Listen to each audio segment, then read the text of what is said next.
కనిపించిందా?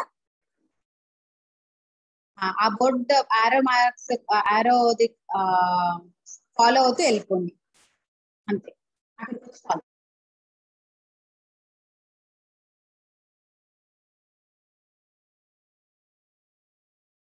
got trained. But these doctors and nurses, they're working in their regular practice, but they have not done any palliative care whatsoever. Okay. But they have understanding about the patients they see with this kind of problems. That is the background. So generally, they have very few come forward for discussion for some reason because they feel they're not seeing the patients yet. So what we're hoping is after this 3 months of very direct didactic, next 3 months it will be mostly they will be presenting patients cases which they'll be seeing and will be taking up. So they'll focus on each areas and case-based discussion we'll be doing next 3 months. That's how it is going to be. So and yeah, so not they're not forthcoming with often. Sometimes some of them are here. They're doing it, but it all depends on like maybe it's language. I'm not very sure what's happening. So that's the background. But they do have a lot of palliative care patients and a lot of patients. They have an extensive mental health program happening in Northern Province. I know. Because of this war and they're still recovering from this. Whole population is kind of war torn and affected somewhere or the other, the families. Mental health issue prevailing in the community. And they have a lot of these mental health organizations internationally, they're helping these people, helping people in Northern Province. So that independent of palliative care, they have some extensive mental health program. This is based on my observation when I visited Northern Province, but I'm sure there are people who are joining us, they can tell us more about, so you can ask them a perspective about mental health. So we will just wait for a few more minutes, let people join, and then I'll introduce you formally to the group. Chitra. Okay. And also I will ask, I'll request you to take a few minutes to describe about your own program before you give the presentation. Thank you.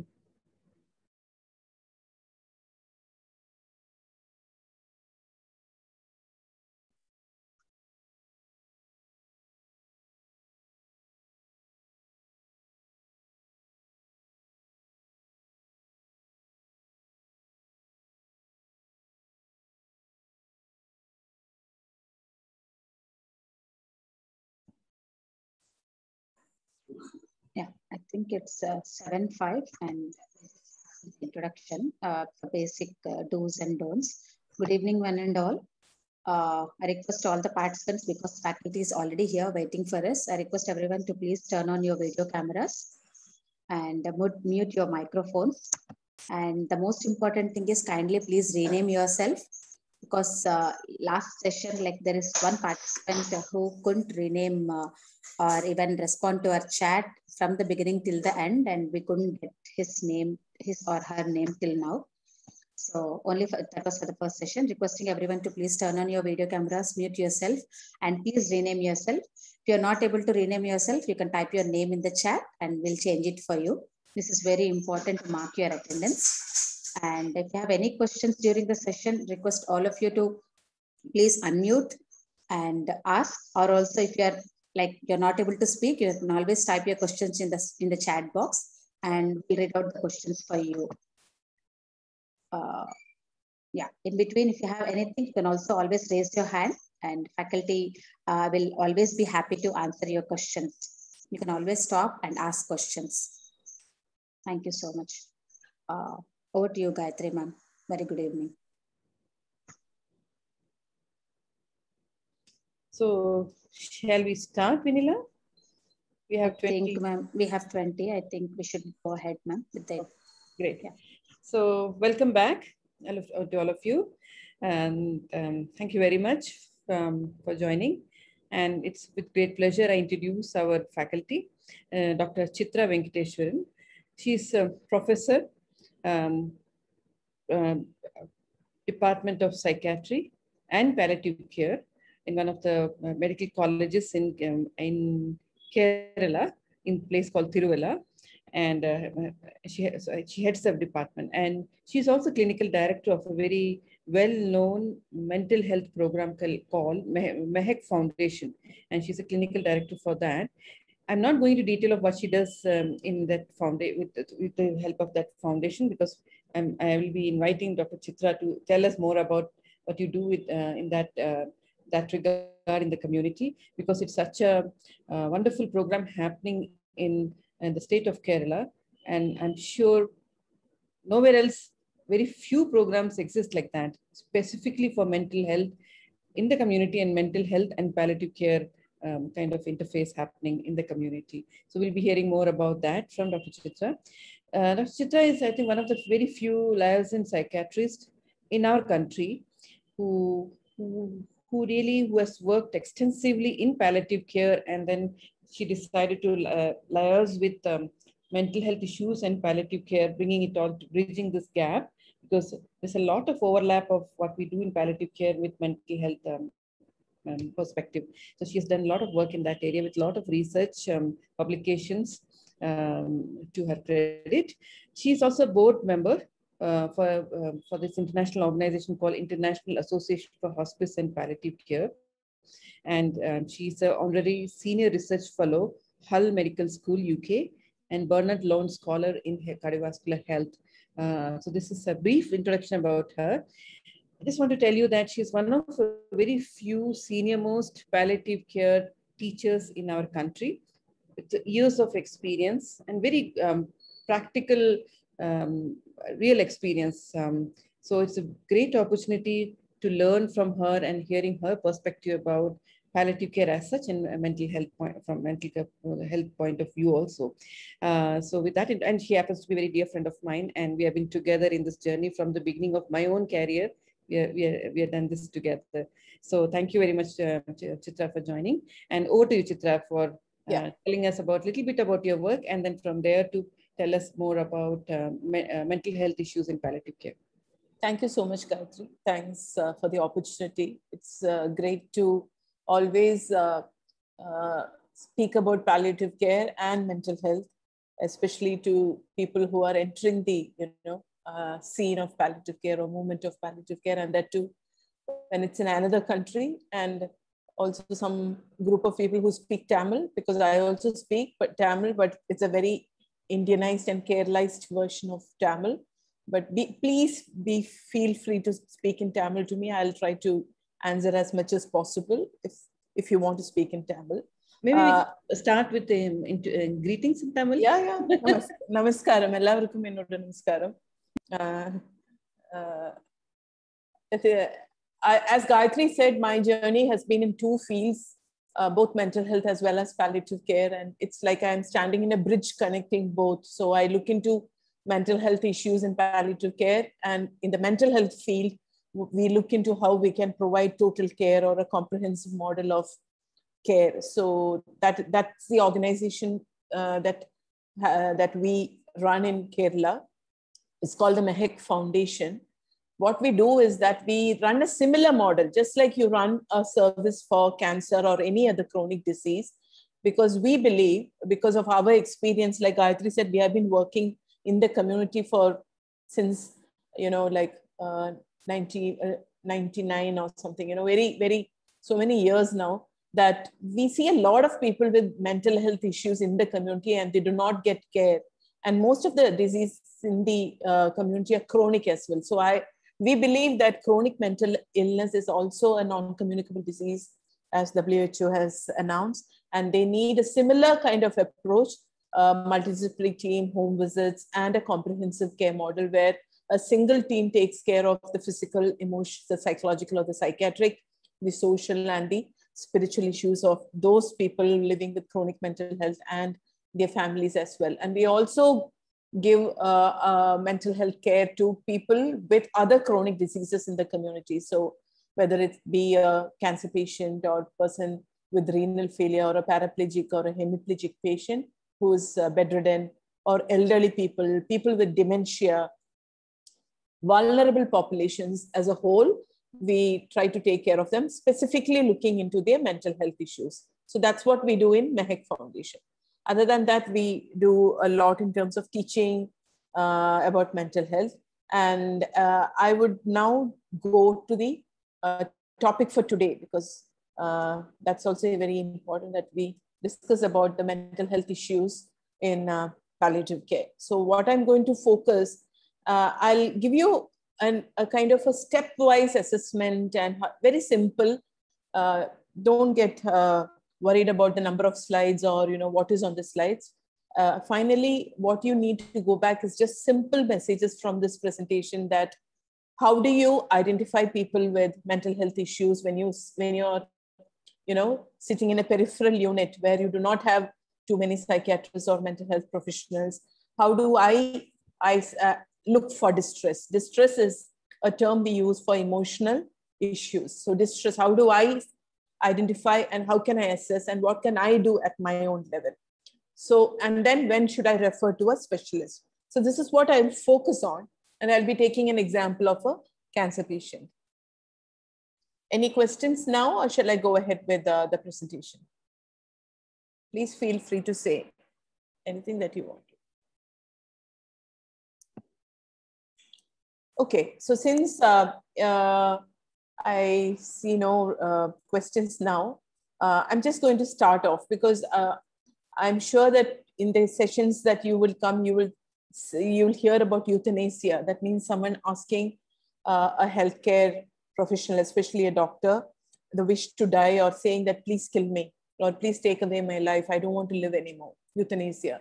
So there's always this debate about euthanasia when you discuss about palliative care. People who do not have, or who understand palliative care, have very different kind of they get into this almost a controversial debate about are we talking about hastening death in such people? And we know that we are not actually doing that. We are only giving them trying to make their dying process less painful and more with dignity.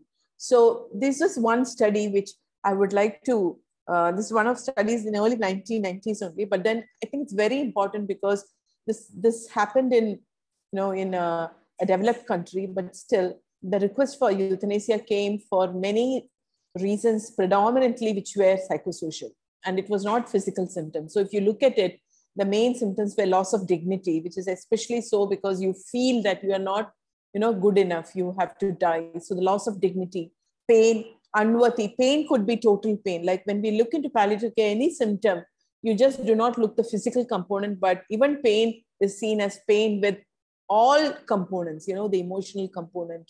So pain can be due to several other factors as well. A person feels that, the dying is, he's unworthy and wants to die.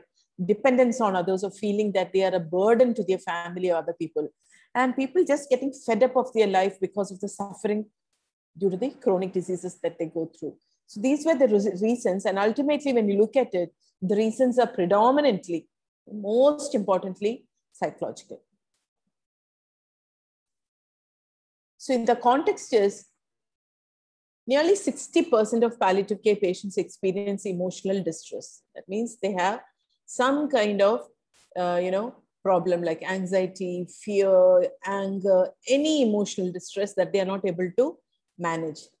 And there is also evidence to show that if we provide care for, these emotional issues, which they call it a psychoeducational care. That means educating the person or the family about the mental health issues that actually improve the anxiety, depression, and hence the nausea, vomiting, and pain of adult patients with cancer. So this actually highlights that this is a very important, significant problem issue that is prevalent in people in palliative care. And if we give them even simple, education about these issues, that actually improve their mood, as well as it improves their physical symptoms. This is another study which actually highlights that, this is a meta-analytic study. That means it's one of the, they are taking a lot of studies together and analyzing. And the 94, it's based on the meta-analysis of 94 interview-based studies. And you can see that the prevalence of depression, that is serious depression, major depression, is 15%. Anxiety disorders is 10%. And dysthymia, that is dysthymia means chronic depression. That means having depression for more than 2 years. So this is the prevalence that you can see that it is really not something we should neglect or avoid or ignore. This is really a part of the suffering of people in palliative care. So what do we need to understand from this? So I'm going to start from the basics to what do you need to know when you're looking into psychosocial issues. The first term which will come repeatedly for you when you get trained in palliative care is something called distress. So distress is a term that was introduced by, the National Comprehensive Cancer Network in USA. And they brought in this term to avoid, terms like depression or anxiety, which was loosely being used or casually being used. So when you say distress, it is more acceptable to the patient as well as the family. And it actually reduces stigma. As we all know, I'm sure that you also would know from your experience in the community that mental health issues carry a lot of burden. So when a person comes with cancer or any other chronic disease, and when we also say that you also have some psychiatric problem, they actually feel burdened. They feel cancer itself still carries stigma. And then you are adding with cancer, you are adding a mental health issue, which actually doubles the stigma. So people do not really want to accept that. And moreover, even in doctors and nurses, they find it hard to tell the patient that you have a mental health issue or you need to go and see a psychiatrist. So these are all very common issues that we face in the community when it's about mental health. So this group in USA brought in this term called distress, which is a very simple term. It implies on the unpleasant emotional experience of a psychological nature. So when you say psychological nature, it includes cognitive. Cognitive means thinking capacity of a person. So all of us, when we are emotionally distressed, when we have issues which relates to our mental health, it affects our thinking, it affects our behavior, it affects our emotions. So these are all very different components of psychological aspects. We should know that a person can express their distress or as an emotional reaction or as a behavior or as a thinking issue. And it can be influenced by the social aspects, spiritual aspects, and it will interfere with the ability to cope effectively. That means faced in a situation like, having a chronic disease like cancer, it impairs the ability, it interferes with the ability to cope. They are not able to adjust properly to the situation. And this distress extends or is there continuously throughout the journey of the cancer for the person. So this is a concept you need to get familiarized with, because this is a concept which you use routinely, not only for cancer, but for any, if you want to start a care service for mental health, you can start by saying that we are going to look into emotional distress. It's a very acceptable term. The second concept, which is very important in palliative care, as you would know, the definition of palliative care is to improve the quality of life, isn't it, of the person with the illness and the family members. So quality of life is an equally important concept that we need to be familiar with. The third is loss and grief. And I did not say very, in detail about loss and grief, but all of us know what loss could be, and the grief, the normal psychological phenomenon that follows when you lose something.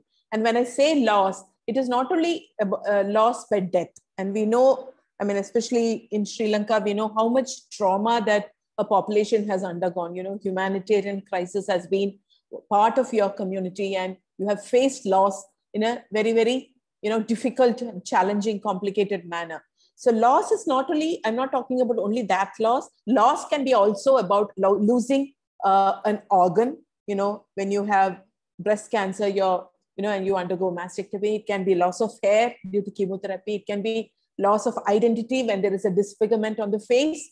It can be loss of a role, that is, I'm a mother, but I'm not able to take care of my children because of my illness. So losses can be in different ways. And we need to understand that every loss can have this grieving process. And we need to understand and identify that. And another aspect of distress which comes, especially when we look, in the realm of palliative care, is existential crisis. Like people would ask you, why me? Why is this happening only to me? Why is God punishing me? I'm not worth, this life is not worth living anymore. So these are all existential. This existential crisis actually questions the fundamental questions of existence, of the person, about life and death. And of course, spiritual suffering, which is about, your faith, or, even if you do not have a faith and you're not religious, it's about the meaning and purpose of yourself, oneself in your life. So there are different concepts which actually come under the umbrella of psychosocial issues or mental health issues in palliative care. So I just wanted to give you an idea about, understanding loss and grief. This is very commonly mentioned in palliative care because loss was described by Dr. Elizabeth Kubler-Ross, and these 5 stages were described, like, about, when you lose something or someone very dear to you, the reactions is an emotional trauma. And then, it's very individual, like a fingerprint. That's what the text says in the slide. It's like a fingerprint. Each individual reacts in a very different way, a very individualistic way. But generally, they go through these process of, not able to accept the reality first and denying it, and then going into emotional reactions, especially anger, bargaining with God, bargaining with life itself, and then going into a state of despair or even depression, and then slowly getting into a state of acceptance of the new situation. Remember that this is a very fluid mechanism. What I mean to say that this is like waves in the sea. When you go to the coastal area, waves keep coming, isn't it? So it's like that. Maybe at one point when you see them, the person is angry. Another point, the person seems very accepted. So it comes and goes in waves. It is not that it is like a ladder, that they have to go through these steps and then go into acceptance. It is like, it's like a very fluid nature of emotional reactions. But we need to know that this is very important when they are facing a chronic disease and suffering due to chronic disease. These are what I'm going to mention here are emotional reactions. So when we describe people, we always say, oh, that person is fearful or that person is frightened. Romba bayandirukanga avanga. That's what we say, no? Romba bayama irukku avangalukku. Anxiety. I don't know what you say in Tamil for anxiety. But usual terms that, in common parlance, people will say tension, stressed. These are the terms that people would say for anxiety. And then sadness, sangadam or, dukkham, we say. And that is also, is a different emotion. These are all very different emotions. But when we see people, we actually, without understanding, we kind of club them together. For us, it actually overlaps. But we should know that fear, anxiety, sadness are all very different emotions. They are all normal also. All of us get frightened at some point. We feel anxious. We feel sad when we lose something.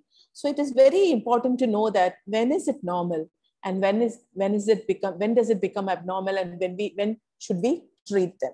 We should know what fear is. We should know what anxiety is. And I've given you the definition as well. Fear is actually an unpleasant emotional response when you anticipate or you're aware of danger. That means, you're frightened to go out in the night, isn't it? Because you're aware of the danger lurking in the darkness.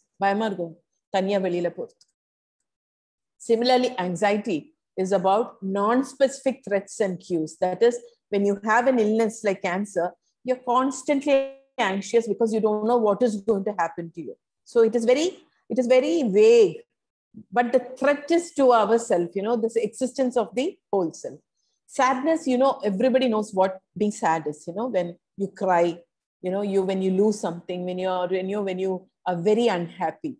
But that is also normal. So we should know what is normally expected in people. And all of these can happen in people with disease like cancer or any chronic disease, isn't it? Then when do we say, okay, this person is sad, but they need help? So we need to identify that. So what I mean to say is that what we see is actually only the tip of the iceberg.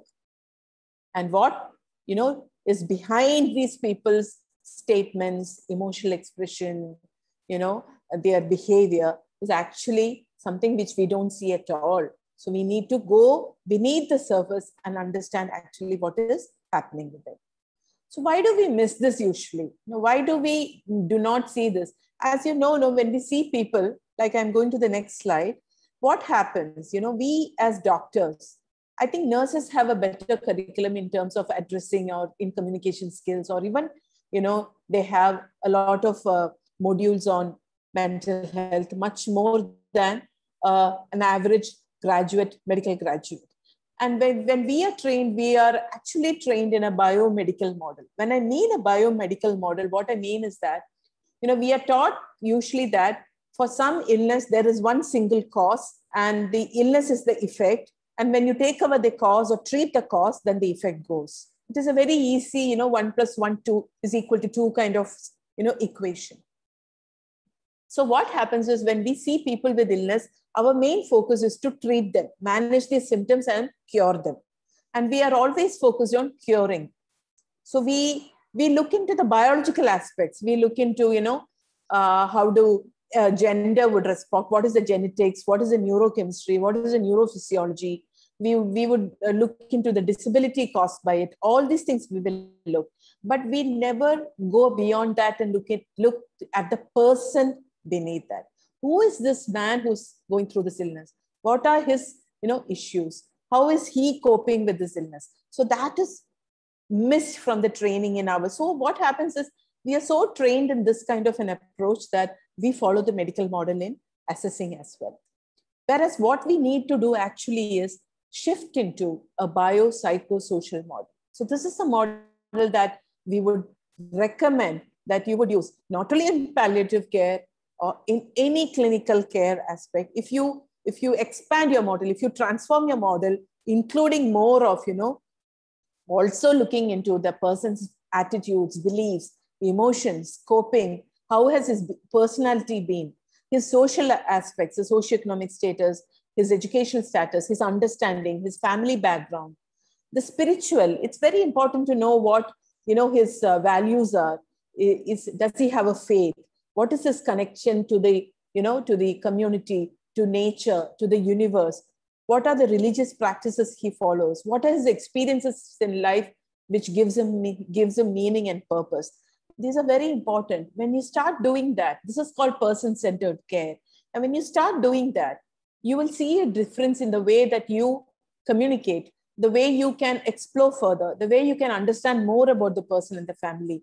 And the care you deliver becomes better and your relationship with the person gets strengthened very, very naturally. And the other challenge, the challenges that comes when you want to assess a mental health issue is that for a non-trained person, for a mental health professional, it's slightly more easier because we spend time in psychiatry, get trained, a psychologist and a social worker as well. We are trained to make sense of the emotional experience of the patient or the family member. So we find it easier to ask them about their mental status. So but I don't think it is impossible. So to train yourself, to learn under supervision, to try and then get feedback and do it again and again makes you, more competent. Your competency actually improves in assessing the mental status. You can spend time observing a mental health professional as well. It is also very difficult to pin down the mood state, like whether he's actually depressed. So when we say, sadness, that is a challenge. How do you really check, understand the difference between normal sadness, if we can call sadness as normal, and then what is a real pathological state of depression? So that challenge. And we also tend to assume or attribute to a physical or external factor because, when a person is unwell or unhappy, we usually attribute it to outward causes. Like we would say it is because of the cancer, or it is because he's got financial problems, or it is because he's got a daughter who's not married, or it is because he's, lost his property. So what we do is we always blame or we put it on external factors. What we need to do is we have to focus on the individual, because there would be a lot of people who have these factors, but not all of them get depressed. So it is not only because of the physical or the external factors. It is about the individual who becomes very vulnerable when such factors happen around him. So there is something in that individual that makes him vulnerable, or the risk for one individual is more than another, isn't it? So we need to know how to assess that individual. We also find it hard to ask difficult questions, like, to ask, can you tell me more about why you are crying? Or can you tell me more about why you are angry? Can you tell me more about what are your thoughts about, that you're in a difficult state. Can you tell me more about, have you thought about death or, the dying process? Or you can say, have you thought of, you look so upset and frustrated. Have you thought that this is enough, I want to end my life? So these kind of difficult questions, it's very hard to ask if you're not trained, but then practice makes it easier. We also, what we do is we either normalize, like I said earlier, we think that any person with a chronic disease, especially a serious illness like cancer, will definitely be sad. It is valid also, because people, when they have cancer or any other disease, will not be very happy, isn't it? They will be sad. But we shouldn't normalize it. We should not say that, okay, because of cancer, he's sad, so it is normal. And we should not be in the other extreme where we interpret every sadness as depression also. So we should know how to address this. So the questions I want to put across is it normal for a person to worry or be sad after being diagnosed with cancer? I just want you all to say, either in the chat or one of you to say, is it normal? And what is the difference between normal worry and sadness and anxiety and depressive disorder? If one of you can just, I'll give you a minute. If you can put it in the, even if you don't want to speak, if you can put it on the chat, it will be great to know what your responses are. I would also want you to ask questions. Till now, we have gone through some bit of the presentation of the talk. If you have any questions or queries, please ask that too. I'll just wait for a minute.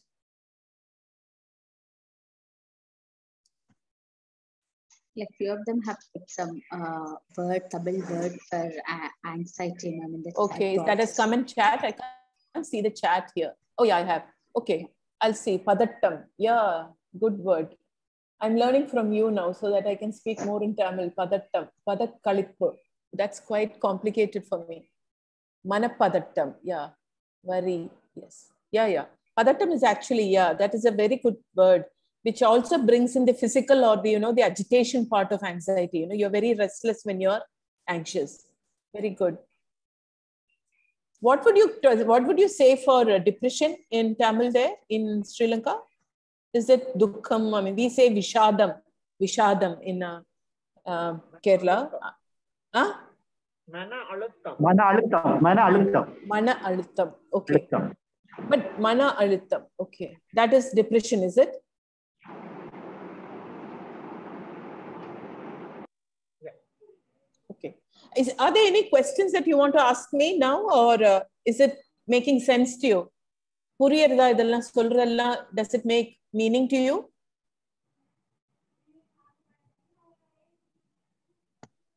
You can also type your questions in the chat, sir. We'll read them for you. Anyone.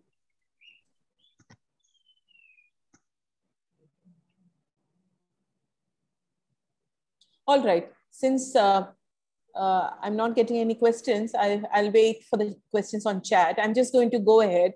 So we know that it is normal for a person to worry or be sad being diagnosed with cancer, isn't it? It is very normal to be sad. So we have to understand that it is normal to be sad, but it is not normal to be very sad or pathologically sad. So what is the difference? I'll just go to one. So this is an example of a person. So we are seeing a 51-year-old man with a fungating cancer of oropharynx, which is developing into a fistula.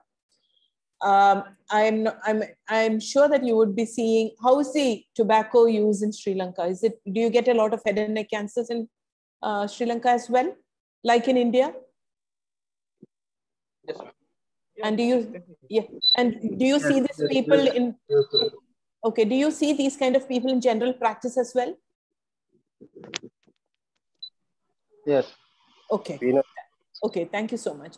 So that makes it easy for me, because you are familiar seeing these people. So you can actually visualize this person who comes with a severe fungating cancer of oropharynx. So, and And if you look into his history, he is retired from work as a cleaner. That means he's a manual laborer and he's in financial difficulties. He has recently lost his son and he's supported only by his wife. So he's not sleeping. He's edgy and getting irritable. And he's also worried about the pain, discharge, and ulcers. So this is the history that you have.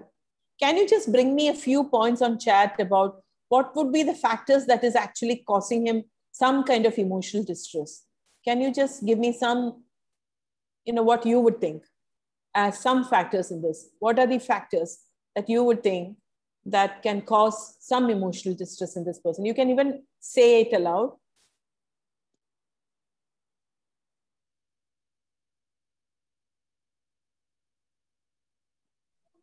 Loss of son. Loss of son. Loss of son. Recently losing his son.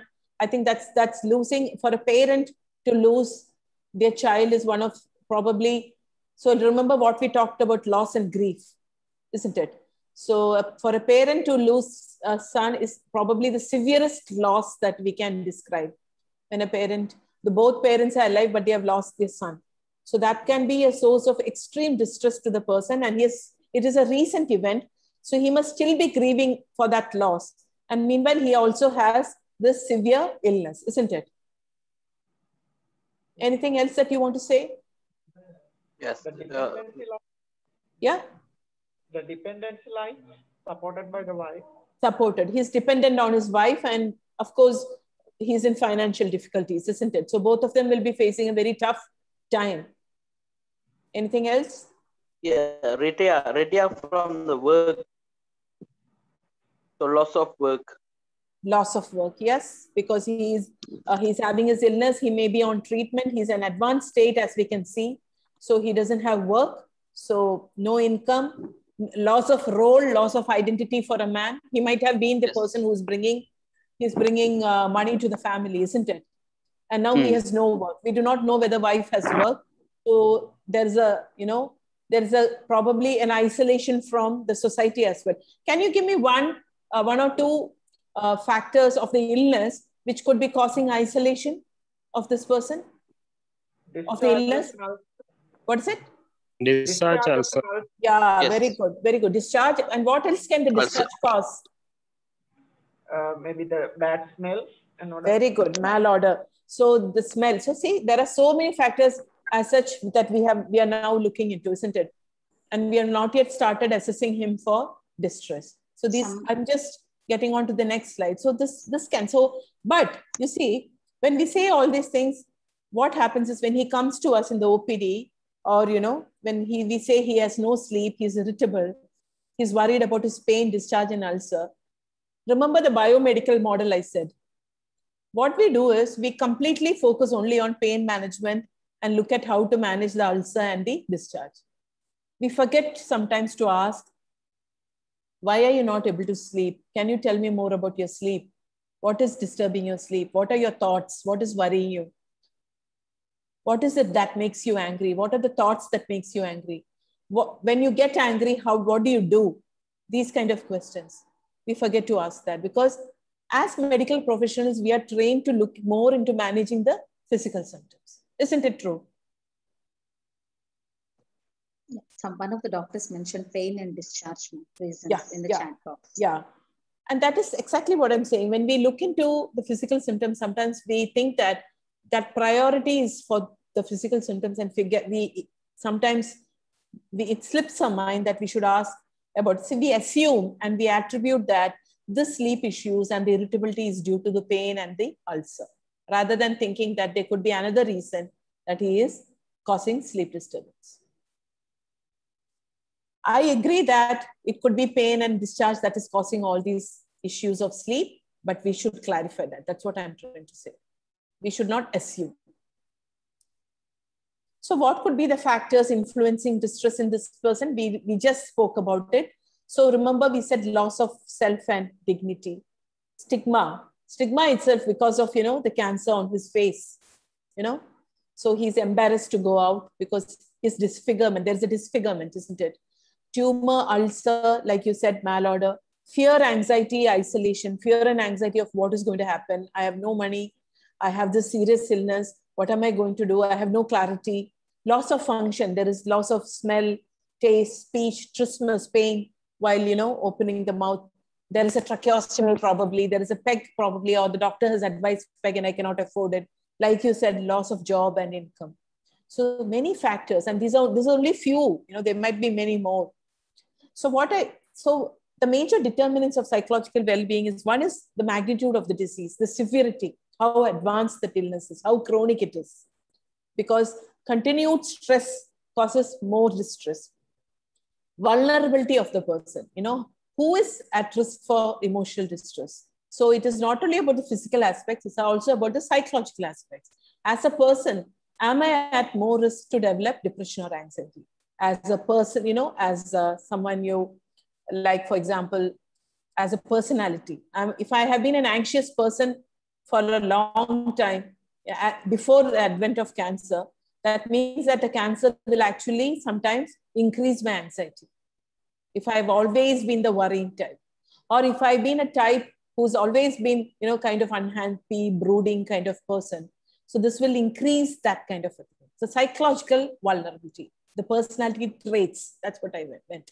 The second is the genetic aspect of mental health as well. If there is a family history of mental health issues, there is a risk that if I have a family history, I have a risk that I'll be more vulnerable to develop a mental health issue.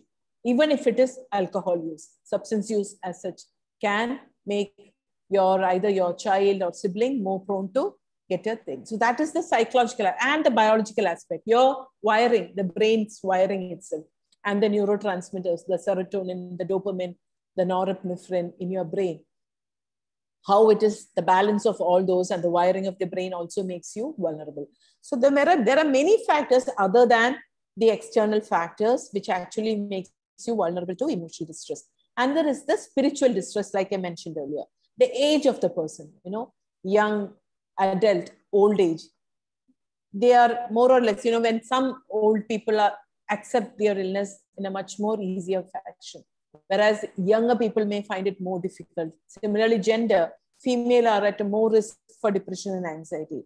The family environment, is it supportive or is he single and isolated? Similarly, the social support. So many determinants that you will have to check for. So when we assess, like I said earlier, how do we make sense? When is an emotional reaction identified as pathological? So when is it abnormal? Remember the question we asked, how do I differentiate between normal sadness and depression? So for example, if it is anxiety or what you said as padattam, normally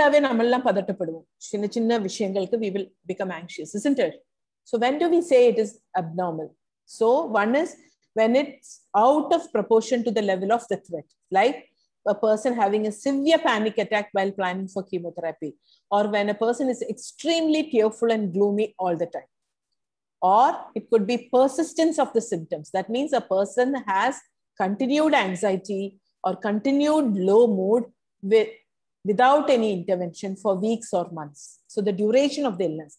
And the third is the severity of the symptoms. That is the intensity, which are unacceptable. That is a person having continuous palpitations, has lack of sleep, which is continuous, and low mood, which is continuous. So, or anxiety, which is continuous. So what I mean to say is when you are assessing a reaction, look at whether it is out of proportion, whether it is persistent, and pervasive. When I mean pervasive, is it affecting his other areas of life and its functioning? And the intensity. So even if one of this is there, you should think that there is something extra that this person needs and you have to give help. So another way of looking at it, I'm just giving you an example again. So this is because this is the most difficult part.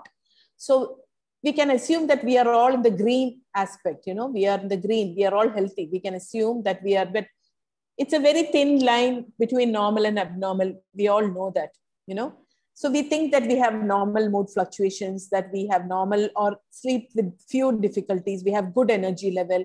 We are physically and socially active and probably no or limited substance use. So when there is a situation that we face, like we have been diagnosed with a disease, we become slightly more nervous or sad. We have trouble sleeping. We have physical symptoms due to the emotional issues like muscle aches, headaches, low energy. Our activity starts decreasing. We might start, one of the commonest way people cope is a substance use. That is like smoking, drinking, etc. Drinking means drinking alcohol.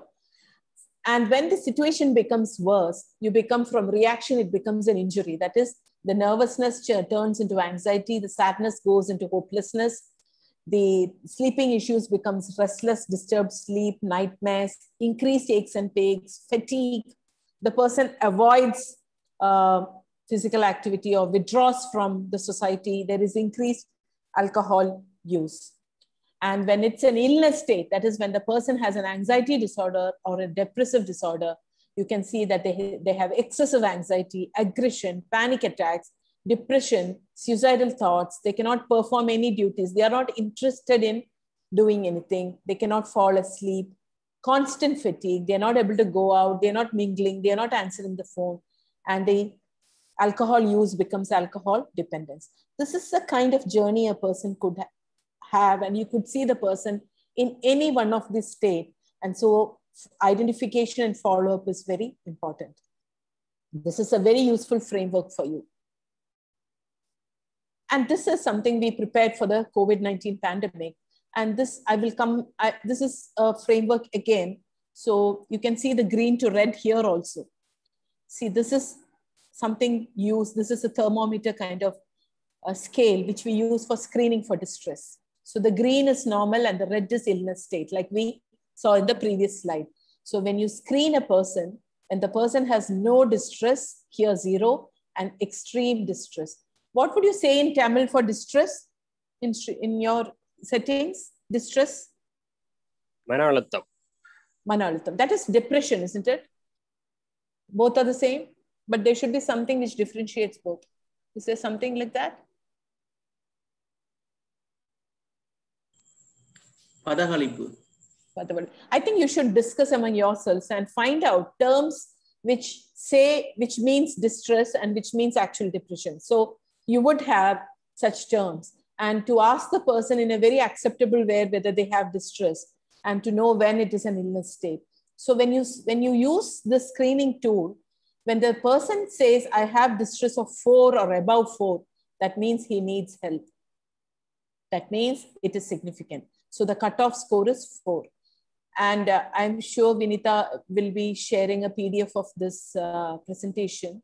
So you could use this framework to actually, it's like an algorithm. See, I'm sure you had communication skills sessions. So use your communication skills, identify illicit symptoms. And when you screen the person, when it's above 4, you should actually, initially when it's mild distress, you use only non-pharmacological techniques like psychoeducation. I'll go in detail in the coming slides about this, and use some mechanisms to strengthen their coping support and promote daily activities. And when it is, moderate to severe distress, you start medications. And when there are red flag signs like agitation, confusion, disorientation, psychotic features like hallucinations, delusions, suicidal ideation, then you refer to a specialist. This is just to give you an algorithm kind, which is easy to follow when you work in primary care settings. I'm not going in detail to communication skills, but I want to emphasize that this is the building block, or this is the fundamentals from which you build down. Like I said earlier, how do you ask, how do you explore further when a person says that I'm angry, is when you only practice your communication skills. So this is very important that you use your communication skills appropriately and effectively.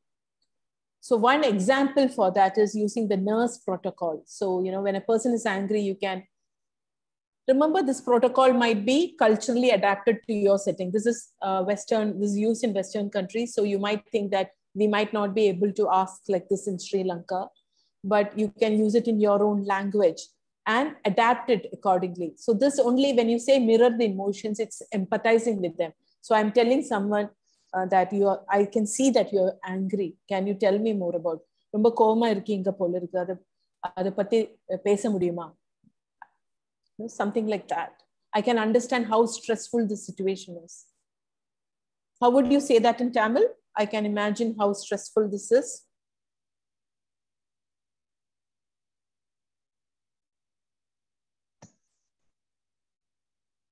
Can any one of you just try that question in Tamil for us?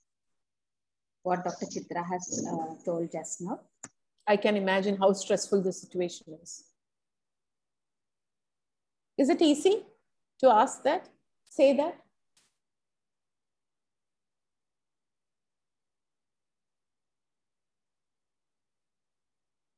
All right. So this is an example. So where you are actually empathizing, trying to understand the emotion, respecting them. You know, when you're saying, you're not saying, actually, I respect your feelings. You're saying, I understand. I can see that you have emotions. Do you want to, you're respecting by saying that, do you want to tell me more about it? Is there someone you can talk to about this in your family? Or, you know, do you want to talk to me about it? Can you tell me more about your concerns? So you are making an attempt to understand more about the emotion. And then remember, when we said distress, when we screen on the distress thermometer, it is just it gives you an answer whether there is distress or there is no distress. It is a yes or no kind of answer, isn't it? It is a unidimensional. But when we want to manage a person, you cannot manage them only if you know there is distress or not. For a mental health professional, I would want to know what the distress is about. So I am coming into specific disorders or mental health disorders in palliative care, the common ones, which I don't expect you to know about this, in detail, but you can remember and you can go back and read also. So the commonest psychiatric disorder seen in a palliative care population is something called adjustment disorder. So as the name suggests, it's a maladjustment process. That is, the person is not able to adjust or cope with his illness in response to the illness. But usually this is actually short-lived. The person actually in a few months either accepts or, if he doesn't accept, he goes into depression. And in this disorder, it's a mixture of emotional situations. That is, there are many kinds of emotional expressions or reactions and behaviors like irritability, anxiety, sadness, sleeplessness, panic issues. So there will be a mixture of symptoms. This is the commonest, and we need to identify this. But if it is not adjustment disorder, or an adjustment disorder can progress to a depressive disorder. So when it's a depressive disorder, it's slightly more intense than an adjustment disorder. So a person has depressed mood, that is very low mood, very unhappy most of the time of the day or most of the days of a week. There is something called loss of interest and enjoyment. The person is not showing interest or enjoying the things he used to enjoy. That is also called anhedonia, anhedonia, anhedonia. And he's got reduced energy. The other symptoms of depression are he's got reduced attention and concentration, reduced self-esteem. I'm not worthlessness. I don't feel I'm worth living anymore. I feel hopeless. I feel helpless. There's a loss of self-confidence. There is ideas of guilt. Have I done something wrong? Bleak and pessimistic views of future. That is the hopelessness. My life doesn't look good anymore. Ideas of self-harm, of suicide. My life doesn't look good anymore. There is no meaning to live anymore. I should actually end my life. And of course, changes in body function like sleep and appetite. What I have marked in red is something we called as psychological symptoms. Because if you ask only about sleep and appetite, or you ask about reduced attention and concentration, those are reduced energy. These are all physical symptoms of depression, which can actually be part of the cancer itself. So it might be, you'll get confused whether it is due to the cancer or due to depression. So the red ones are the ones which are specific for depression. There is something called anxiety disorders as well, but it is very difficult to apply the criteria for anxiety disorders, which psychiatrists would do for patients with advanced disease like cancer. But we should remember that they experience intense anxiety, which causes significant distress. And anxiety, as I said, can also be a part of adjustment disorder, can be part of depression. We should just remember that there are many types of anxiety disorders. I'm giving you examples. I don't expect you to diagnose, but just to understand, like general anxiety disorder, panic disorder, obsessive compulsive disorder. These are all different kinds of anxiety disorders. But if you identify intense anxiety, you can refer them to a specialist. So we go back to Mr. A. Remember the 51-year-old man with the fistula and the cancer causing the fistula. So some of the pointers, for you to assess, to think, what should I ask him? So we should know whether he knows about his illness and about his, like you said, about the loss of his son. What does he think, or, how does he respond to his loss of son? What is his emotional status? How is his relationship with his wife? How did he cope in the initial stages of cancer? Is he a strong person usually? Or is there reports of his nature being very weak and vulnerable type? When I say weak, it is not being judgmental. I'm talking about weak coping resources. Who supports him? Are there any resources for emotional and other support? Is there neglect? It means wife is a single carer. Is there a neglect because she is also very worried? What should alert us to identify distress? History of traumatic events in childhood abuse, trauma, facing, humanitarian crisis in childhood, losses in childhood, serious illness, chronic illness from childhood, negative life events, personality, like I said, having anxiety traits, being very neurotic, having poor coping mechanisms, gender, as I said before, female being more at a risk for depression, anxiety, but not all psychiatric disorders. Like I said, again, family history of mental health disorders or treatment, which also includes substance use like alcohol or tobacco or any substance, past history of mental health disorders for the person, presence of, depression or substance use currently, symptoms like chronic fatigue, functional disability, pain, shortness of breath, or any symptom. If for this person, the fungating wound, the discharge, the difficulty in opening the mouth, everything can cause, distress. Recurrence of acute episodes of physical symptoms, like, if there has been bleeding, if there is breathlessness due to the ulcer and the secretions in the mouth, shortness of breath, repeated acute episodes of physical symptoms also causes distress. So we should understand the risk factors in this person.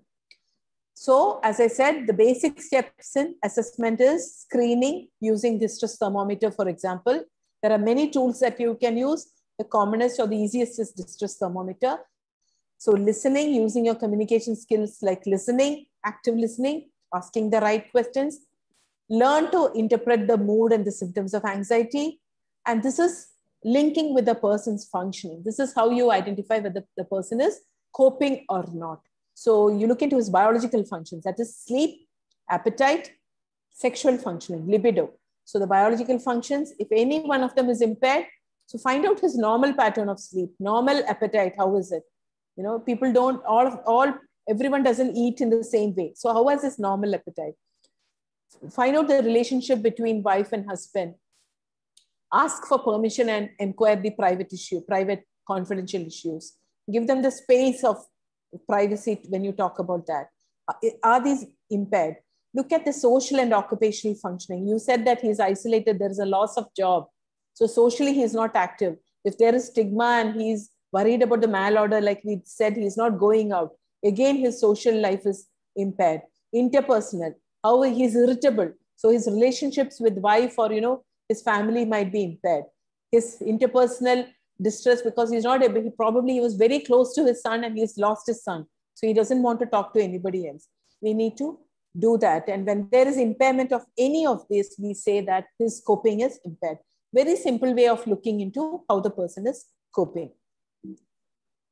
So like I said, again, how do we screen? Distress thermometer. Other examples are hospital anxiety depression scale, or which is also called HADS. General health questionnaire, which comes in 12, 28 items.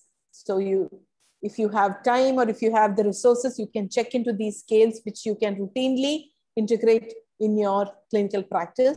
These two tools, like Patient Health Questionnaire 2 and Patient Health Questionnaire 9, are specific tools for identifying just depression. I'm just giving you examples.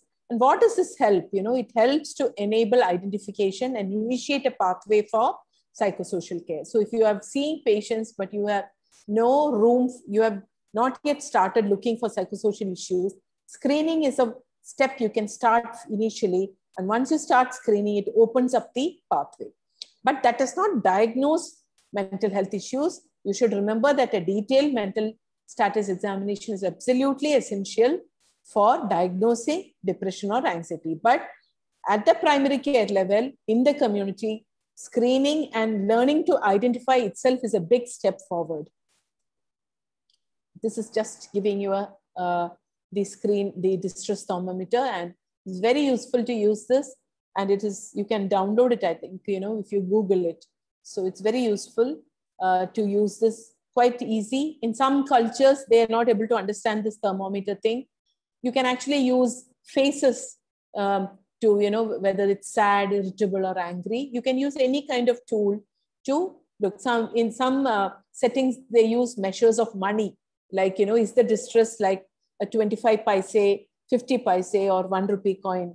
Measure it, compare it with that quantity. So that is also useful. And how do we manage? So I think pain must have been mentioned, and you are familiar with the WHO analgesic ladder. So this is almost like a ladder for distress. Here the score above and below is given as 5, but I would recommend the score to be 4. So you have normal distress, then you have mild distress, moderate distress, and severe distress. So only for moderate and severe distress, you need specialist care. These two, the primary care team can take care of. And we have pharmacological as well as psychological interventions. So this is the framework I'm coming back into. You remember we said, so psychoeducation and then medication. So what do we do in psychoeducation and other non-pharmacological? How can I support, even if I'm not a trained professional, mental health professional? How do I maintain therapeutic interaction? So how do I maintain emotional closeness while maintaining a distance or boundaries, so that I don't get overwhelmed and I don't get over involved? So you should be able to maintain a boundary, but offer a good, strong emotional relationship. Psychoeducation, educating the family, the patient, about the emotional issues. This is normal. This is not normal. And why is it happening? You need help for this. We can do this to get better. All this is very important. And if it is a normal emotional reaction, to help him normalize. And if it is not normal, try to educate them that this needs help. Enhance coping competence by, one important way is to spend time with the person, sitting and listening to them, active listening. And ventilation and validation. Ventilation is allowing the person to bring out his issues, ventilate, bring out what is worrying them, and validate them. Validate is listening to them with a non-judgmental. So we are not here to say whether it's right or wrong. We are listening to them just to empathize with them, understand them, not using a right or wrong approach, and not confronting them, saying that, why did you do this? Or why did you not do that? But allowing them to ventilate and accepting their, and so that they feel that this person understands me.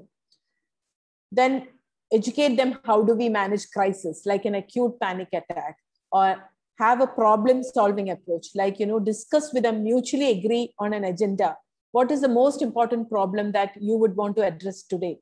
And help them to find solutions. You do not give solutions, but help the person themselves find some solution with the resources that they have. Use your patients and families to support others. So support groups are very useful. Also address the somatic symptoms. I'm talking about the somatic symptoms due to the emotional distress, like aches and pains, tiredness. So these are also, you should say that, these are important to be addressed. You can give, already the person might be having physical issues due to cancer, but he might be more fatigued because of the cancer. So you should address that. And of course, pharmacological interventions for moderate to severe distress.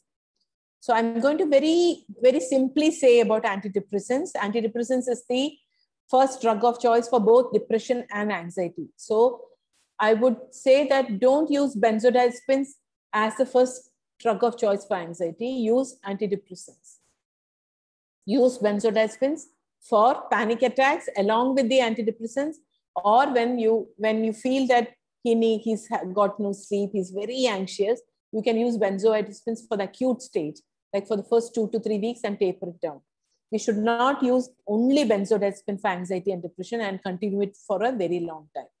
So start with the commonest medication, the usual medication that we use is selective serotonin reuptake inhibitors, like either citalopram or sertraline. Are you familiar with these group of drugs?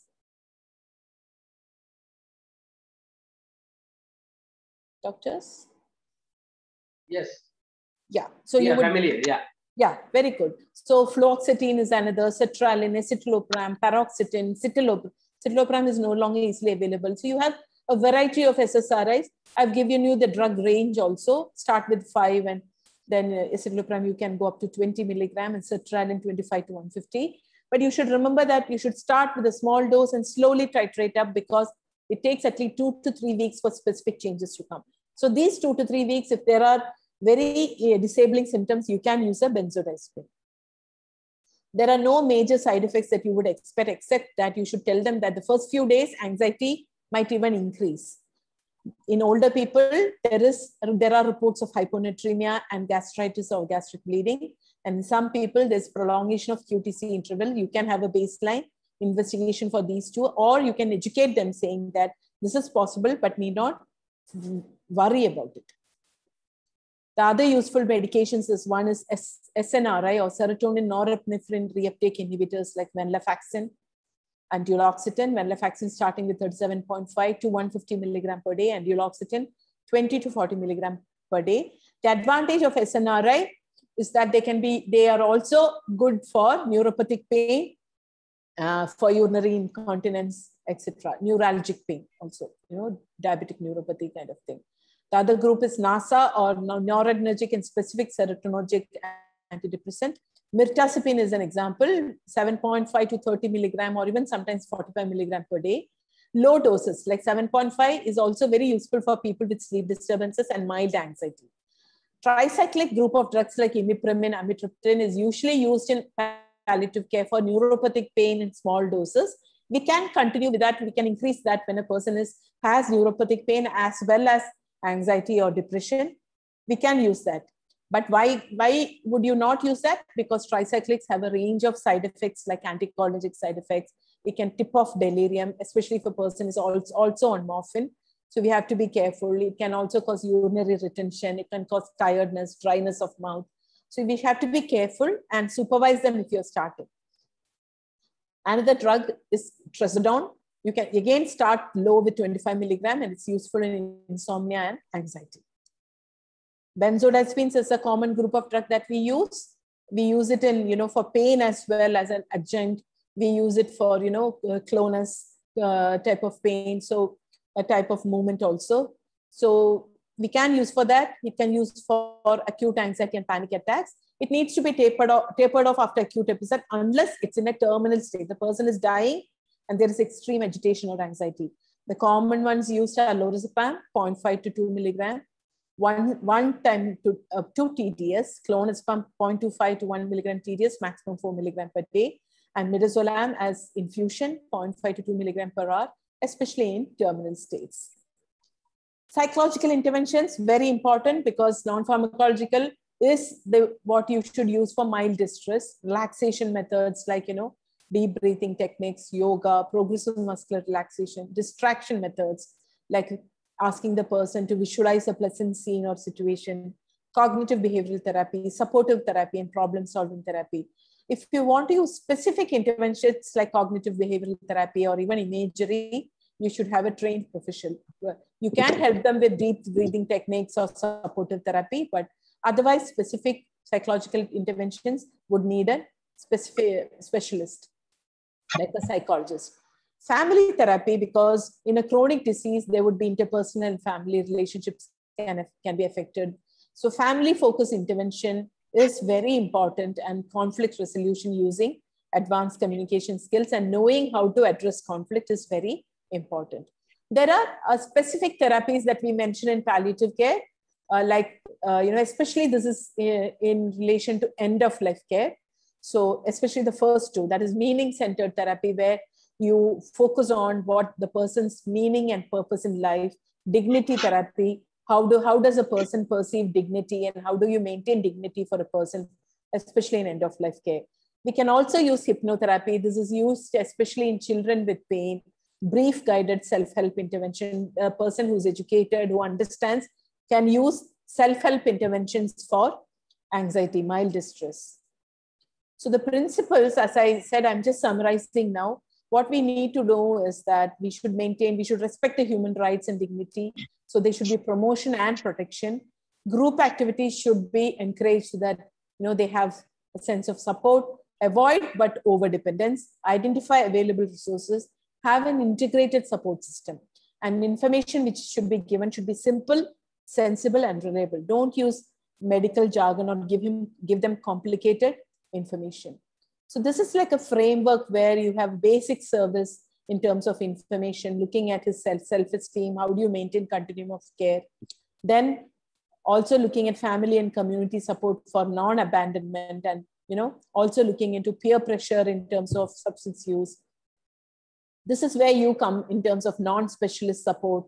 So looking at mild non-pharmacological interventions, some also maintain self-support groups, rehabilitation, and then a specialist support, psychologists and psychiatrists, and crisis intervention. So these are some recommendations for healthcare professionals. So when for before diagnosis, at diagnosis, post treatments, to this thing, throughout all phases, you have to identify whether he's coping well.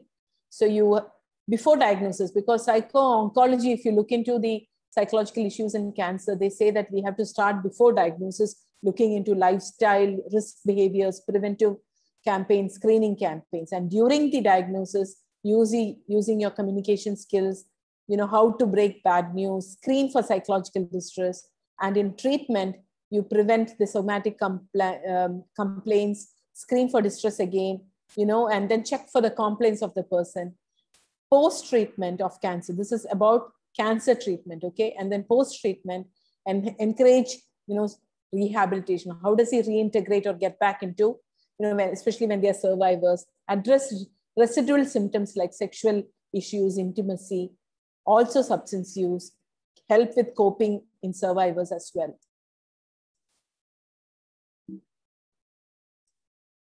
So when we talk in palliative care, pain is given so much of priority, and we say we should never allow a person to have pain. And I would say that this is what the global message is, that recommendations that no pain, no distress. So when in palliative care, we should focus on both these. Thanks for listening. So I would recommend that, the values that we should have is that it's not about curing, but it is about caring. So talking, which can be therapeutic, is one of the underrated tools in a physician's armamentarium. So using your basic communication skills, I think you can do much more in exploring beneath people's, emotional reactions, understand what they are going through, and help them. Thank you very much. Thank you. Thank you very much. Any questions or any points that you want to discuss? Yeah, participants are requested to ask questions. Maybe we'll take a minute or two, and you can ask any question or type it in the chat.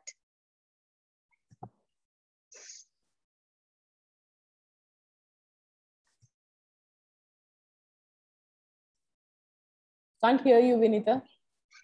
Sorry, no, my son. Sorry. Oh, okay. So if there are no questions, any questions, please? Gayatri, you want to say something? Then otherwise, you could. Yeah, so thank you very much, Chitra. I know it's very unfair to ask you to do complete mental health, the kind of aspect, trying to compress it in 1 hour, and for the participants to grasp any aspects. Yeah. I think it's a bit too much for them, but I expect you all to have only few messages from this. One is that we need to understand that there are emotional issues, and it should be a comprehensive kind of approach that we take. So try to ask at least one question, an open question, each time you see a person about, can you tell me more about how you're feeling? How you're coping? One question is enough. And then also understand that it is... To ask in Tamil? That is quite difficult for me. How would you ask in Tamil? What will the English version? Can you tell me about, could you tell me more about how you feel, what your feelings are, or how you're feeling now? it's very difficult in our language in Malayalam to say that because we don't have a word for feeling. It's when you say feeling, it becomes thinking. So we say manasukku eppadi irukku adu patti sollalama. Will that be okay for you if I say that in Sri Lanka? Yeah, Sri Lanka also we are not directly asking. We are just asking eppadi irukringa.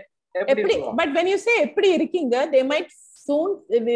The natural tendency is for persons to talk about their physical issues. Veli irukkunga illa enakku vaandi irukku enakku thala suttrudhu, they will say like that. But then you have to then say seri adella enakku therinjudhu, I mean we will take care of that, ana ungalku manasukku eppadi irukku solringla. So you are asking another question saying what is happening within your manasu, eppadi unarringa. Yeah, so ask one question more to ask how are you feeling. And then how will you ask, how are you coping?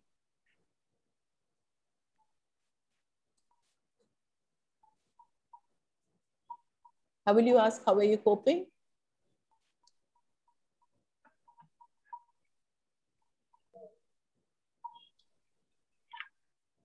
I don't know. In the Tamil that I know, we would say, we would use an English word is eppadi adjust pandringa in the situation ku eppadi neenga. We also say eppadi poruthapettu poringa. Is that a word that you would use? Yeah, it's there. Malayalam similar to Tamil. Porumai. Porumai is patience. No, porumai is patience, isn't it? How are you patience? Poruthapadradhu is, how are you adjusting? So you need to. Tamil word or Malayalam? It sounds more Malayalam. It sounds Malayalam, but in Kerala, the Tamil is so Malayalamized. So what do you say for adjusting in Tamil? சமாளிச்சு போறீங்க. எப்படி சமாளிக்கிறீங்க? Yeah. Eppadi samalikringa is, how are you managing? Yeah. How are you managing? Find out a word for adjustment and let me know, and let Gayatri know next session. Anusarithal. Anna? Ottulaithal. Oh, that is what I mean. We should ask something which is very common parlance. Because if you use technical Tamil words, they might also sometimes not understand. Vittu koduppu. Vittu kodu is giving up, isn't it? I mean, like resigning to it. It is more about adjustment, adapting, Ottulaithal. Ottulaitha poringa. No. The problem we are usually asking the words how you are eppadi samalikringanga nu naanga kekkradhu. Seri, adanalu por eppadi samalikringa. Ana you can add again when you ask eppadi samalikringa, they will say my wife enna help pandranga sir, illati enoda pulla help pandran. They will say like that. Then you say adu seri, ana manasukku varutham varumbodhu eppadi samalikringa, எப்படி தாங்கிக் கொள்றீங்க, eppadi தாங்குறீங்க. Yeah, so these are ways that you can actually expand your questions, not only from the physical symptoms, go beyond that and ask about emotional questions and how they are coping. And if they say samalika romba kashthama irukuna, adha patti konjam kuda solringala, enna kashthama irukku ungalku, enna varth enna eppadi, how then what are the difficulties that you're facing.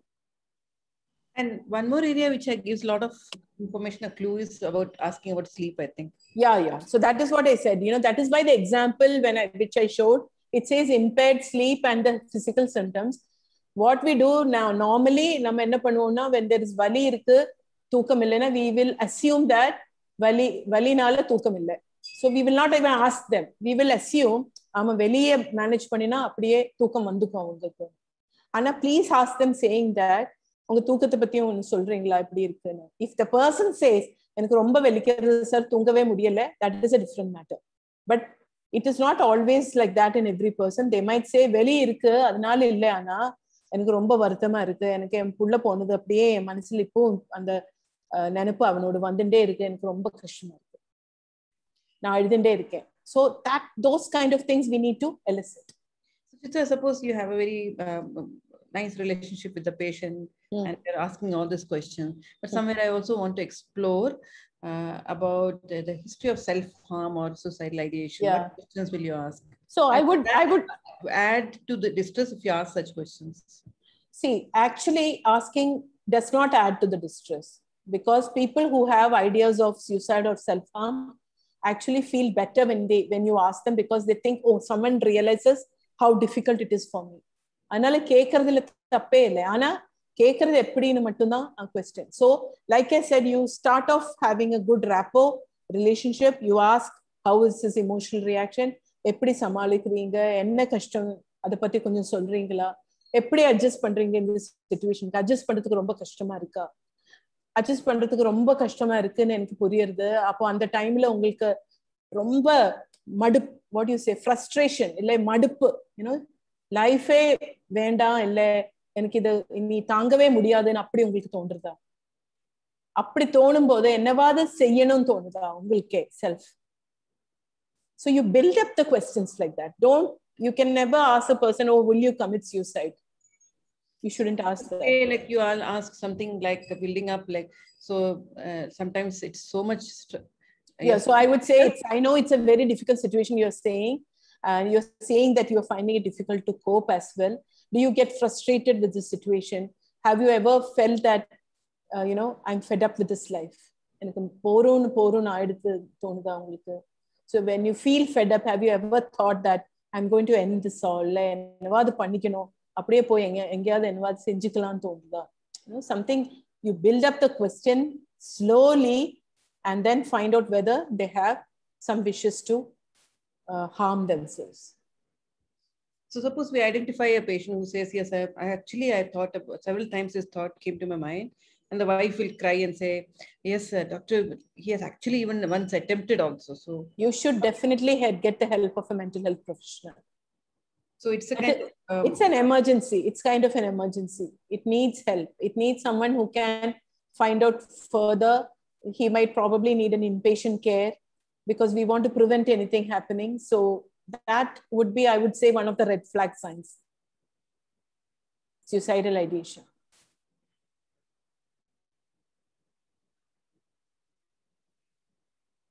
Any more questions? I think there's something on the chat as well. Okay, there's only suggestions. Tunbam. Yeah, that is for sadness, I think. Tunbam.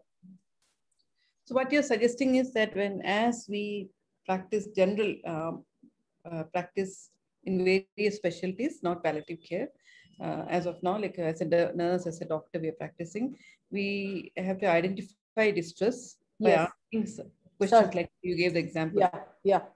Certain questions to ask to make yourself more competent in asking and not feeling, oh, this is not my area. Even if they say they are sad, I cannot handle it.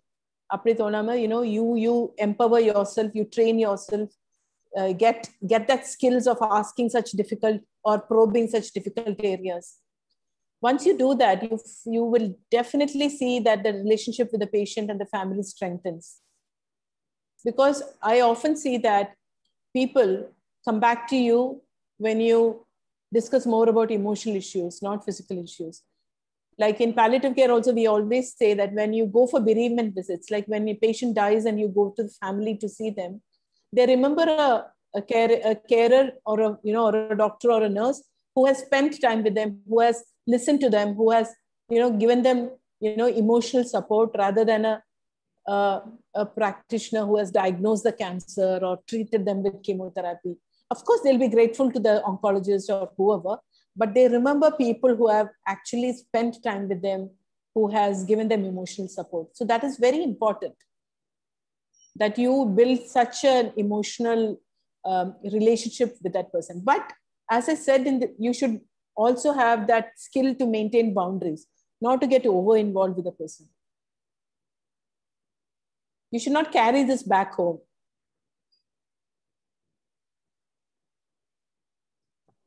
I think, Chitra, we'll come back to this discussion, more of these discussions when we actually see some patients. And next 3 months, we are planning something. So each of these sessions, we are coming back with more practical aspects. So I think we'll just connect to whatever the things which we discussed today. That's what we are hoping for. So, and maybe at that point of time, we may even do role plays and replay the events which we see in a practice. Definitely. Any more questions? A small general question. Yes.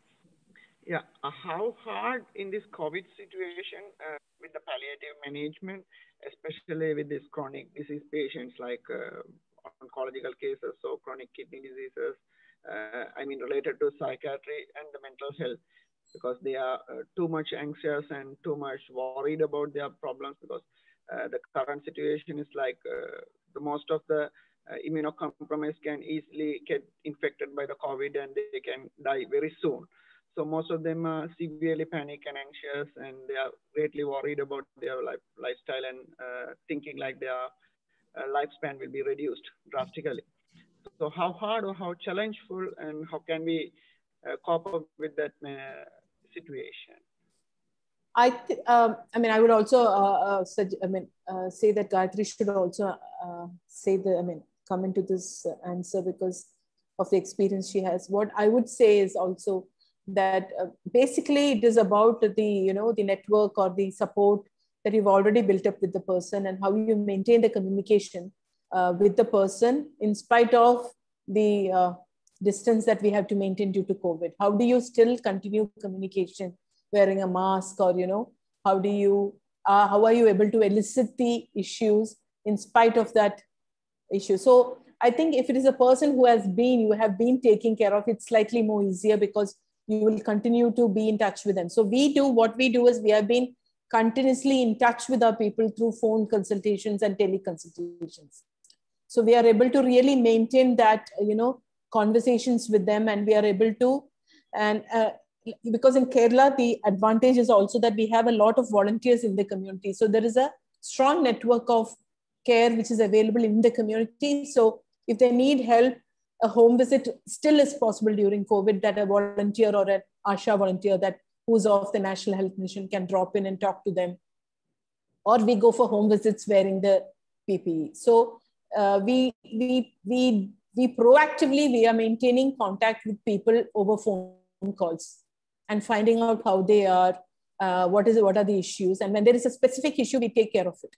So I think that is one of the crux that, during COVID, to maintain communication in spite of the distance that we have to keep, and how we keep eliciting the issues, and how do we re-adapt the care that we can give them. We might not be able to do the care, the service like we did, pre-COVID era, so how do you manage them with the COVID? Are you able to do a home visit? We still do home visits in Kerala. Doctors go for emergency home visits. For mental health also, we spend time with them. If there's a, especially an acute panic attack, or, we do go and spend time with them and talk to them. We use, WhatsApp video, we use Zoom to talk to them. So we are trying all this, the technological leverage is also being used very well.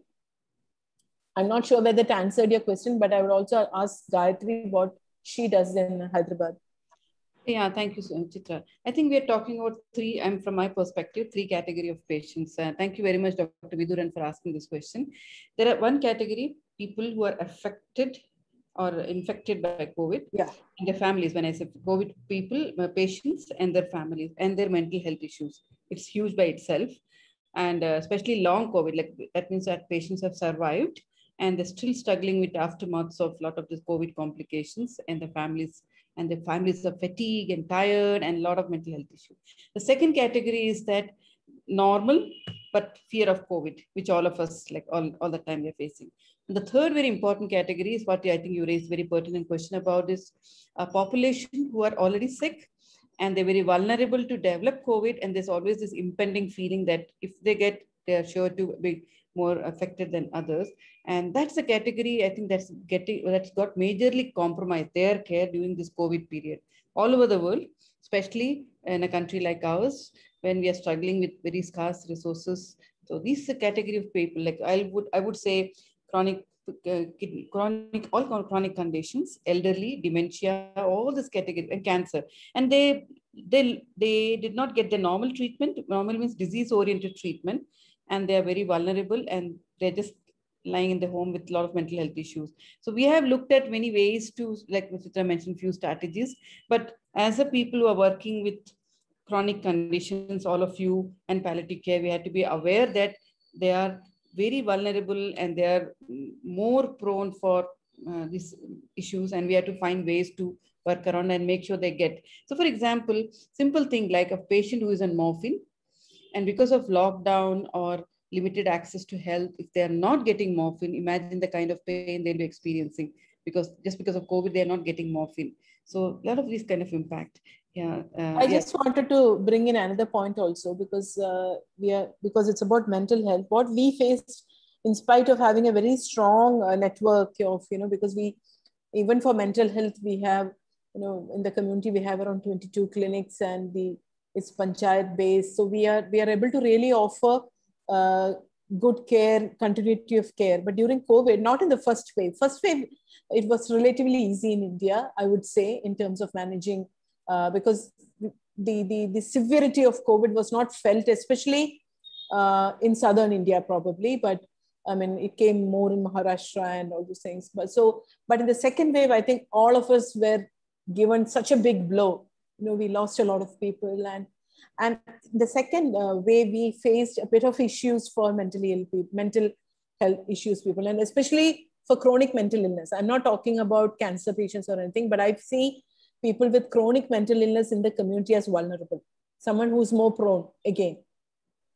What happened was, what a real life experience for us is that what happened was, because most hospitals were converted into COVID hospitals, they were not admitting people for any other illness, acute illnesses. Like if the person had depression, or, if a person had schizophrenia and had an acute episode of agitation, they were not taking in such people. So it was very difficult for us to get, inpatient care for people. And we had to really network and find partners who would give inpatient care for such people. So that was one issue. And that especially so for people who were single.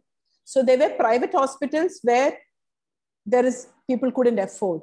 And there were some places where you needed a carer or a bystander, that we call a relative, to take care of the patient when they are admitted. But single people in the community didn't have anyone to take care of them. So this was a big challenge that we faced during the second wave. But what we did was, we created a network, and we started communicating with each other, and then we started referring, and we were able to find places for them to get care. Thank you, Dr. Chitra. Now, because we are not going for the second session, I just want to continue this discussion with a couple of more people I would like to invite. Dr. Vidhuran, I want to hear your own experience or your friend's experience of how you're dealing in your region. Yeah, thank you. First of all, thanks for the answers. Yeah, actually, we came across some cases like this, because so far in our hospital, we lost 2 people with the COVID. Fortunately, our district is somewhat lower in the country in the COVID cases. But both of them are CKD patients, and both of them were in dialysis. So there was a panic among the dialysis patients, and even the staffs doing the dialysis. We had the risk, and we are prone to get the disease and things. Even though the government of Sri Lanka has given vaccines in a priority order to dialysis patients, still there are some panic incidents and a lot of questions about how we are going to manage these patients. So that's why I wanted to ask that question. And one other case, even at the moment in our corona screening unit, there's one acute psychotic patient with the bystander. So the issue is that the bystander is a bit disturbed and thinking like, I can get the disease, so I can contract the disease from other COVID suspected patients, because we don't know who is having the disease or not.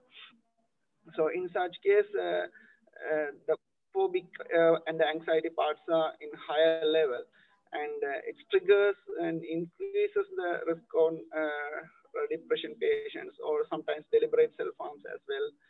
And we try our maximum to control those things. But so we have observed in many chapters, like chronic disease people are disturbed highly about this condition in the COVID situation.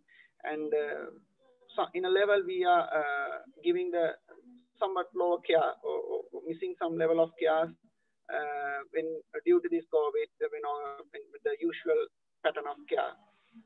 For example, if we are giving a dialysis in a full-blown level, when we observe a COVID positive patient or suspicious patient, some level of care is missing. So scared to go close, or observing each and every time, changing PP, so the procedures. So it's a bit challengeful for us as well, but we try our maximum and reassure the patients and try to explain them, especially regarding the vaccinations and their life modalities and lifestyles, and this common COVID protocols, preventive protocols like hand washings and everything. This is what I observed. That's why I wanted to ask that question. Thank you. Thank you. I also see Dr. Jonathan has joined. I see his name here. Hello, Doctor. Hello, Jonathan. Hi there. Hi, Jonathan. Thank you very much for joining. So, any thoughts about this? We are discussing today about mental health and palliative care. And we had a very excellent session by Dr. Chitra on various aspects. Overview about the mental health issues in palliative care. So your experience, what's that happening in your side, your country, just your views. Yeah, well, it's a very important topic, and I just caught the end of the didactic session, so that's great. Thank you very much for that, and good to have some discussion. And good to have some discussion about the impacts of COVID, because that impacts not only patients' mental health, it impacts our mental health. And lots of healthcare worker anxiety and burnout, and all of us worried about bringing it home to our families and things like that. So it's an important topic to keep thinking about.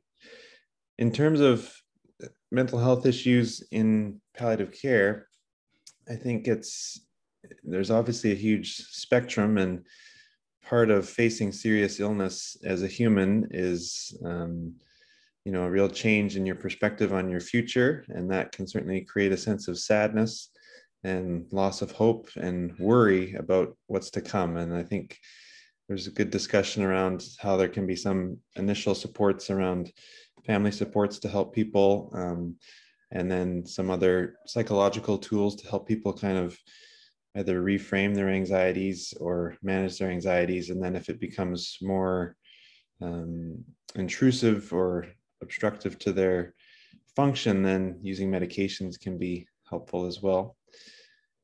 I think one of the big challenges in palliative care with medications is depending on people's prognosis. Sometimes they may not have long enough to live for many of the antidepressants, for example, to be able to work very well. And so it's always trying to think about what the person's prognosis is going to be and how do you manage their suffering and distress within the time that they have. And oftentimes there is a big component of existential distress we talk about, where people are just facing their own mortality, and that's it's hard to kind of make that pathological or medicalize that too much. It's a very human experience, and but it often needs a lot of team support. And I think the biggest thing is that people need to be able to express their distress to someone they trust and feel like it's being heard by another human. And sometimes, especially if people are alone, they don't have a lot of people to talk about these things with. So being open and calm and reminding people of all the things that we can do to help them in whatever they're going through is important. There was a bit of discussion too about the suicidal ideation and voicing around wishes for death. And I guess I just wanted to say that it's also very common for people that are, nearing end of life or facing advanced illness to voice thoughts of kind of on a spectrum. We often think about it. It may be thoughts of, I wish that I wasn't alive, or I wish that I would die, versus thinking about actually, going through with ending my life, versus actually making practical plans or even carrying out those plans. And so I think, in Canada, where patients do have access to assisted dying, for in palliative care, it's always very, very important that we differentiate this kind of wish for death and more comfort versus an actual more active desire to die. And so that's, I guess, in terms of your risk management around suicidality, it's just helpful to kind of differentiate the acuity of things and whether people are actually making plans to act out on things. And then the other question I find really helpful for people that are talking about suicidality is, why haven't you gone through with this yet? What's stopped you from ending your life? And that often can bring out sources of strength for people and what is motivating them to carry on, and can be really helpful too. So anyways, those are just some of my thoughts, but I think mental health is also very culturally nuanced. And I was really interested to hear some of the conversation around the different words for feelings and emotions in different languages. And that's fascinating. And to think about how even we in different cultures experience what mental health and unhealth is. So really learning from your discussion as well. So thanks for that.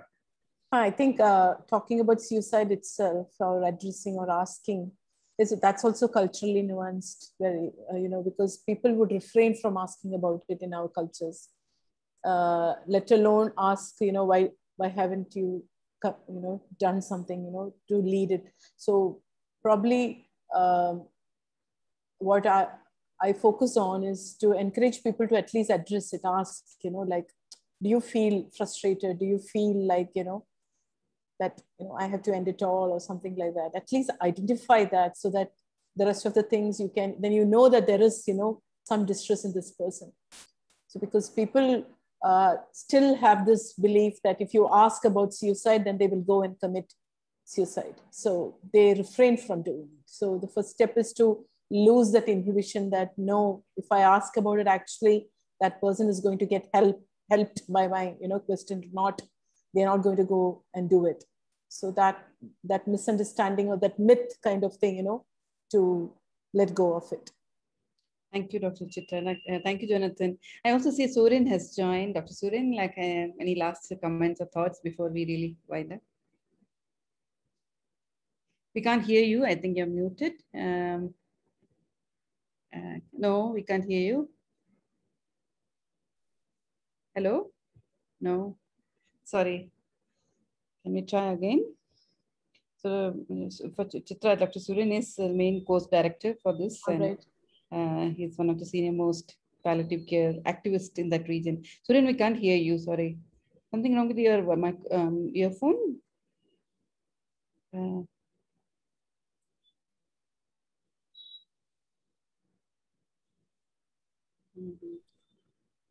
Maybe we can put it on chat.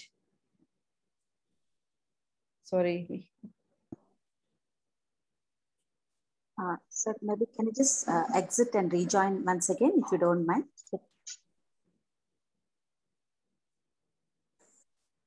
Meanwhile, if any more thoughts, share, because others, they've been listening quietly. Any thoughts, questions before we hear from Dr. Surin? And hopefully we'll come back, like I said again and again, I'm saying we'll come back with some more actual case, which we'll be seeing in the community, and carry on with this discussion.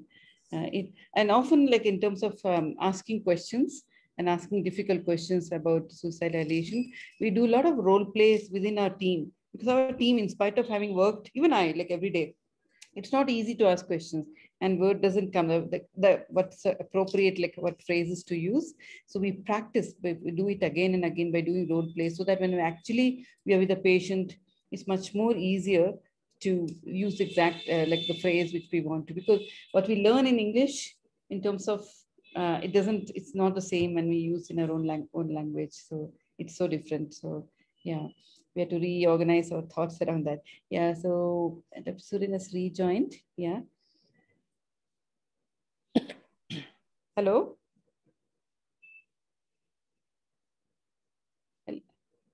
Yes. Has he joined, Chitra? Sorry. Yeah. Can you hear me now? Yeah, Yes, sir. perfect. Yeah. Thank you so much. And you know, then Sri Lanka, the suicide is, we were some of the few years back that we were #1 in the world. And then currently we are in 5th, 6th places when we are comparing this in general population. And also particularly this part of the country, northern part of the country, and rates are a little bit more, when the national one is around 15 per 100,000 and our one is around 25 to 30 per 100,000. So, but then at the same time, the issue is how resilient our people, and then most of the time then we are more emotional, and then also we worry about, and also we don't have a kind of a good social security. Then that is the main problem. Then when most of the people worry, when I die, so then how that family is going to survive, or maybe the loved ones are going to survive. So when we are compared to the social security is one of the main things, and also the attachment. But at the same time, the main problem to build up the service. So maybe when that's what we are trying to achieve.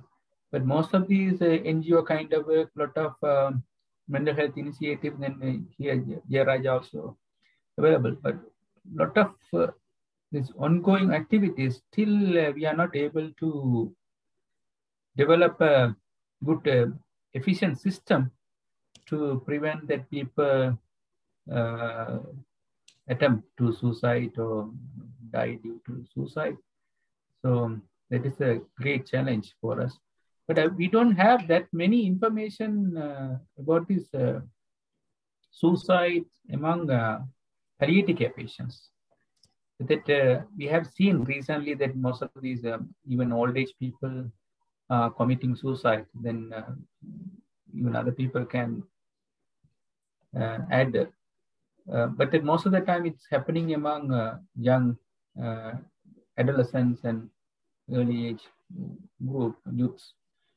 So, and then mental health, again, then we have very shortage of things. Still, we don't have a card in the Ministry of Health called these counselors. So counselors card, we have counselors card in other ministries. Social Service Ministry, Education Ministry, but that Health Ministry, we don't have a card called counselors. So it's a great challenge even after starting these palliative care. Even then, in our case discussion, Jonathan also here, then we were discussing to get the support of religious leaders and other social leaders to get involved, psychological support that particularly to handle. And one of the good case presented by Paushik, if you can remember that one of the family that but a girl with 16-year-old girl developed this cancer and then was dying, and that family was not, then all was telling that we are going to commit suicide, whole family. So then how to handle that kind of issues, and then getting enough support is a great challenge for the treating physicians, and also this group also will going to face that same difficulties. So then we need to strengthen and maybe getting more kind of experience. I don't know, then most of the time my experience are also Dr. Suresh Kumar, where I was trained, and he always emphasized and also pushed me whenever I meet him. He said that you have to develop the social network and volunteer system to support this. That is his key thing. Then always tell you have to get more and more volunteers and support. So what do you think that? Are you asking me? Chitra, yeah, of course. I mean, I'm part of that kind of a network, so I can't say no to that. because we all trained in such palliative care models, and we are part of models. Even if we are in other models, we also encourage a lot of community participation. Whether or not, it's probably very hard to get volunteers like you get in Northern Kerala. Northern Kerala is quite receptive to such concepts, and they're very open to being part of such networks. But then how do you adapt that also? How do you, rather than saying volunteers, you should see how you can get the community involved or responsible for some aspects of care. So if you do not get people volunteering, who else can you get involved? Maybe your primary care, panchayats, or, the people who are in healthcare, but in the community, they can also get involved. So you can identify people who are, who can take an interest and take some role in providing a link in the care. They did not do the whole aspect of care, but we all work together, forming links with each other, isn't it? So it's very important. And I'm sure that, if you would have some sessions in the community, some people would volunteer. They would identify if they themselves had a loss in their family. They would identify that, yes, I want to contribute something to the society, and they would come up to do it. So it is very useful to have, especially now, with the pandemic, we find that such networks in the community is so helpful to help us when we cannot directly go and see a patient or their family. So, or, even sometimes you want to deliver some medications. Volunteers very actively do that. They collect it and they go and deliver it. And the social aspects, giving ration kits, raising funds for transport, this, that, education. Right now, there's online education happening everywhere, and families do not have these smartphones or laptops. So there's a lot of volunteers who work on that, collecting secondhand phones. So a lot of things that they can do for helping. So I would, it is important that we have some component of social active participation. Thank you, Chitra. I think it was interesting, very interesting discussion which we had today. But thank you. Out of time we can't continue to have, but we'll carry on this with later on sessions. Over to you, Vinila, for final words. I think already towards the end of the session, and ma'am, shall we postpone our your session to sometime later? Later date. Yeah, thank you so much.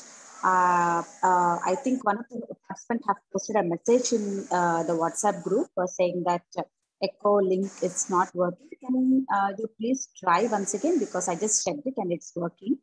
And meanwhile, if you have any questions, you can always please post it in the chat and related to today's sessions. I know it's like a big session, and it's a nice group discussion as well. So requesting all of you, to have further sessions. And I still see most of the participants joining after 7:30, 7:45. I don't know, I'll get back to you on this.